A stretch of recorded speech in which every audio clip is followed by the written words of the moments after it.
quase acabou comigo. Ela iniciou o seu trabalho de destruição, roubando 32 quilos de peso do meu corpo. Eu tenho 1,81 m de altura e pesava 40 e poucos quilos. É o peso de uma criança. O corpo estava completamente deformado. Esta doença deforma o rosto, deixa você de uma maneira parecida com um monstro. Aquilo doía cada centímetro do meu corpo. Eram dores insuportáveis. Eu lembro que nos últimos dias, o médico me deu 1 ano e 6 meses de vida. Eu lutei 4 anos inteiros contra essa enfermidade. 4 anos. Os 4 anos que eu passei sendo abençoado por Deus dentro de uma igreja, foram os 4 anos que eu passei comendo as bolotas dos porcos lá fora. Irmãos amados, 4 anos depois, saiu um caroço enorme na minha barriga, outro nas minhas costas. Aquilo era dores insuportáveis. A cada meia hora eu tomava doses fortíssimas de analgésico para suportar aquelas dores, fora outra bateria de comprimidos que eu tomava para conter aquela doença. Mas o médico me dizia que não tinha cura e que mais cedo ou mais tarde ela me levaria. Irmãos amados, certa vez, quando eu cheguei a desejar um revólver para tirar a minha vida, porque um homem que chega nas condições que eu cheguei, eu achava que não merecia continuar vivendo.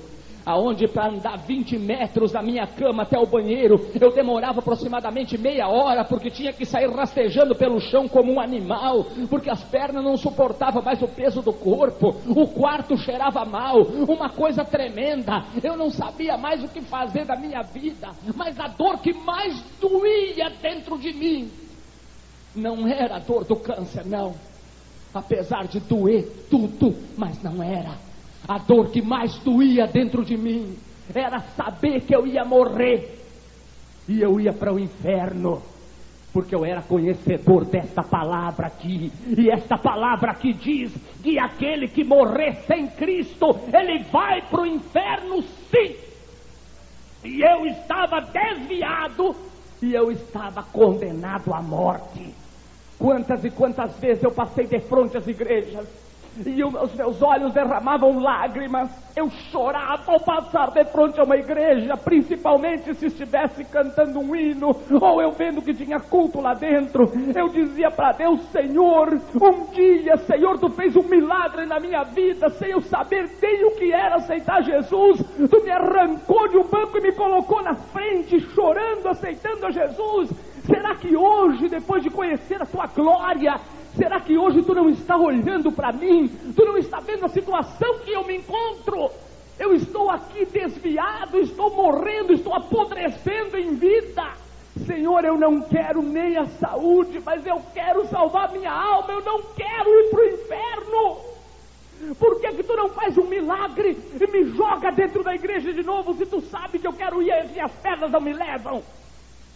Eu conheço a obra maligna de Satanás contra os desviados. A corrente que prende ele é muito resistente. O seu coração chora de vontade de dar um abraço no Pai, mas a sua boca diz não. E ele não vai, ele não consegue. Irmãos amados, certa vez eu estava na minha cama, esperando apenas a morte, porque não havia outra chance mais. 4 anos depois, e eu estava no meu quarto, deitado na minha cama, por volta de umas 7h30, 8 horas da noite.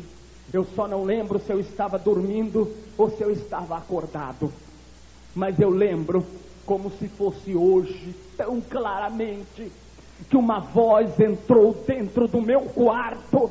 Uma voz que veio suave entrando dentro do quarto, mas com tanta autoridade que eu não tive sequer a coragem de abrir os olhos para ver quem estava falando.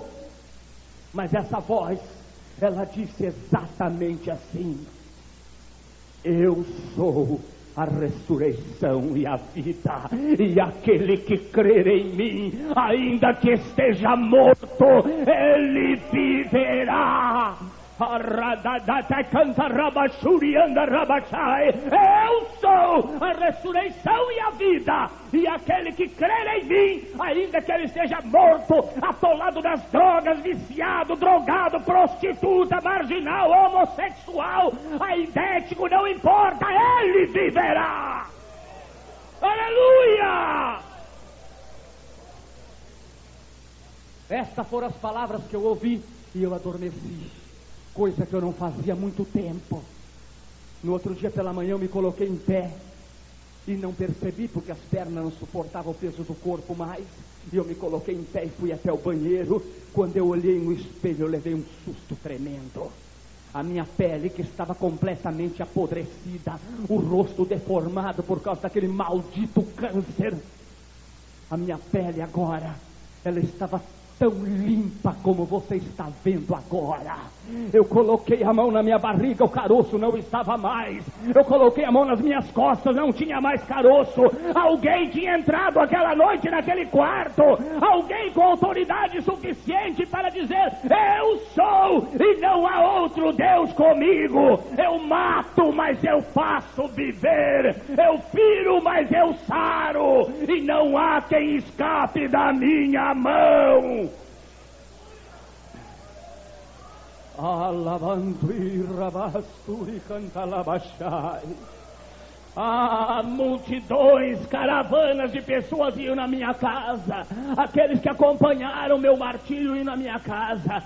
Eles queriam tocar em mim para ver se era verdade o milagre que Deus tinha feito. E era verdade, eu estava agora curado. Eu lembro que com 45 dias que aconteceu isso, eu fui ao médico no Espírito Santo, Dr. Carlos Clay, cancerologista da Universidade Federal do Espírito Santo, e eu estive lá, e ele fez exames, todo tipo de exames, e disse: olha, rapaz, o que aconteceu contigo, eu não sei explicar, a medicina não sabe explicar, mas o certo é que não tem nada no teu sangue, não tem nem anemia, o teu sangue é limpo, é puro, é novo. Eu sou a ressurreição e a vida, e aquele que crer em mim, ainda que esteja morto, ele viverá. Aleluia! Aquelas pessoas diziam para mim: Euclides, que milagre tremendo Deus fez na tua vida. Euclides, que coisa maravilhosa Deus fez na tua vida. Volta para Jesus agora! E eu dizia para eles: eu não volto, eu não quero. Ele me curou porque ele quis, eu não pedi nada. Eu não quero Jesus. Todos vencem sem Jesus, eu também vencerei. Mas eu não venci. Irmãos amados, tudo que eu fazia dava errado. Tudo dava errado, tudo. Eu cheguei a fazer salada de fruta de noite para vender na porta de um colégio durante o dia para poder sobreviver, pois a salada de fruta estragava toda e ninguém comprava, porque a porta que Deus fechar, o homem não abre, mas também a porta que Deus abrir, nem homem, nem demônio, nem nada não fecha. Eu vou contar agora a última parte do meu testemunho, e eu gostaria que esta igreja prestasse muita atenção agora. Abra bem o teu coração e os teus ouvidos, porque nessa hora é que Deus vai fazer o milagre na tua vida. Certa vez, a convite, uma das irmãs do círculo de oração foi até a minha casa para fazer uma oração pelaquela mercadoria que eu vendia. Eu vendia umas confecções, trabalhava que nem uma mula, de manhã à noite, mas não saía uma peça. Nada. E essa irmã foi chamada lá para fazer uma oração para Deus abrir as portas. E essa irmã foi prontamente. Quando ela chegou na minha casa, que ela levantou a voz para o céu para orar ao Senhor, ela disse: opa, eu não vou orar aqui não. Ué, por quê? Porque eu senti uma coisa ruim aqui dentro. Eu vou lá na igreja, vou buscar as irmãs do círculo de oração, aí eu venho com elas, aí eu oro, sozinho eu não oro não. Eu disse, irmã, então corre, vai logo buscar as irmãs do círculo de oração, vai logo, porque eu preciso da bênção. O abençoador eu não quero, eu só quero a bênção. E lá foram elas. Segunda-feira, 9 horas da manhã, lá estavam elas dentro da minha casa. Eu não estava em casa neste dia. Quando elas dobraram o joelho para começar a orar, o demônio se manifestou dentro da minha casa. Mas elas estavam ali, e elas disseram, em nome de Jesus Cristo, sai! E ele saiu. E elas continuaram a orar. Terça-feira, 9 horas da manhã, lá estavam elas de novo. Nesse dia eu estava em casa. Quando elas dobraram o joelho para começar a orar, lá vem ele novamente.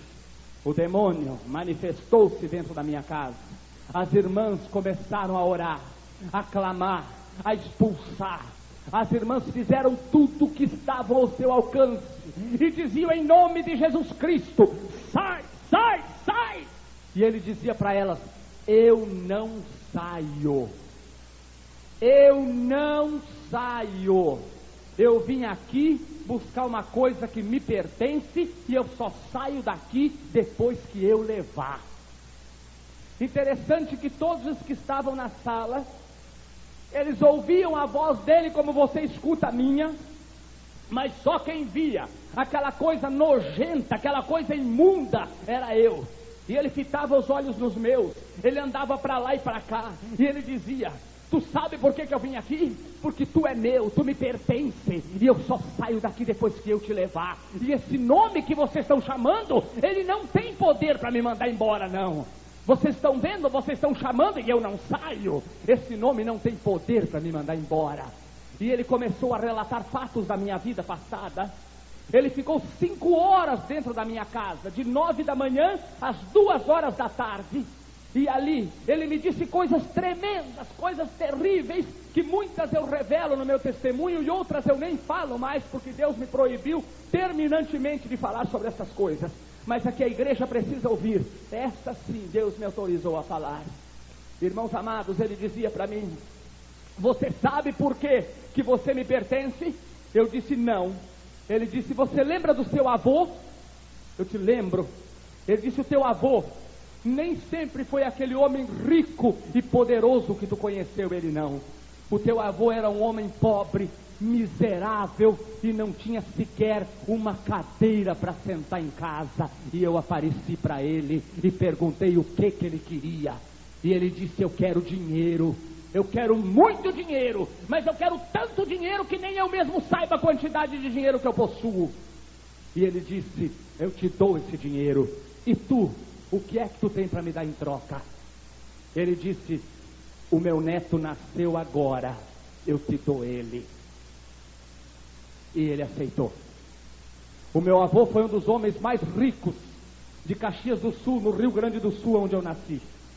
O meu avô era riquíssimo, milionário, muitas propriedades, terras, fazendas, chácaras, sítios, casas, ações, muito dinheiro. Mas o meu avô morreu e o diabo veio cobrar a dívida dele.